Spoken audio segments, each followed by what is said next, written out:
প্রেক্ষাপটে কিভাবে শেখ হাসিনা দেশ থেকে পালিয়ে গিয়েছিলেন সেটা এখন আর শুধু রাজনীতির আলোচনা থাকছে না, উঠে এসেছে পাঠ্য বইতে। মাধ্যমিক পর্যায়ের শিশু শিক্ষার্থীরা জানতে পারবে জুলাই আন্দোলনের বীরত্বগাথা। বাংলাদেশের সাম্প্রতিক ইতিহাসের সবচেয়ে আলোচিত অধ্যায় জুলাই গণঅভ্যুত্থান এখন শিক্ষার্থীদের পাঠ্যসূচির অংশ। ষষ্ঠ থেকে দশম শ্রেণীর ইতিহাস, বাংলা সাহিত্য ও ইংরেজি বইয়ে ২৪-এর গণঅভ্যুত্থানের বিবরণ যুক্ত করা হয়েছে।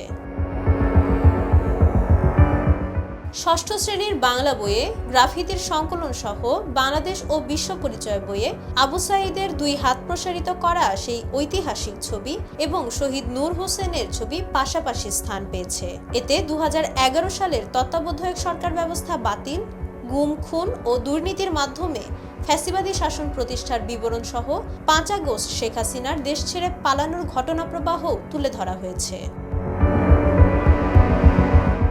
সপ্তম শ্রেণীর বাংলা বইয়ে হাসান রুবায়েতের কবিতা সিঁথির মাধ্যমে ফুটে উঠেছে আন্দোলনের মর্মন্তুদ অভিজ্ঞতা। অষ্টম শ্রেণীর প্রবন্ধে ১৯৬৯ ও ১৯৯০-এর পাশাপাশি ২০২৪-এর আন্দোলনকে বৃহৎ গণঅভ্যুত্থান হিসেবে চিহ্নিত করা হয়েছে। নবম দশম শ্রেণীর ইংরেজি বইয়ে যুক্ত হয়েছে গ্রাফিতি নামের একটি নতুন অধ্যায়, যেখানে স্থান পেয়েছে আবু সাঈদের মায়ের সেই করুণ আর্তনাদ, হামার বেটা মারলু কেনে।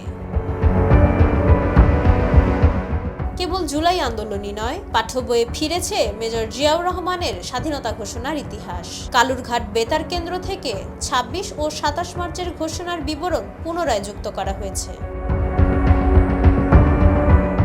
পাঠ্য বইয়ে এই নতুন সংযুক্তিগুলো সমাদৃত হয়েছে বিভিন্ন মহলে। এনসিটিবি জানিয়েছে এরই মধ্যে অধিকাংশ বই শিক্ষার্থীর হাতে পৌঁছে গেছে এবং আগামী ১৫ জানুয়ারির মধ্যে সব বই বিতরণ সম্পন্ন হবে। শিক্ষার্থীদের সুবিধার জন্য এনসিটিবির ওয়েবসাইটে আপলোড করা হয়েছে সব বইয়ের অনলাইন সংস্করণ। মাইশা মালিহা, সময়ের আলো।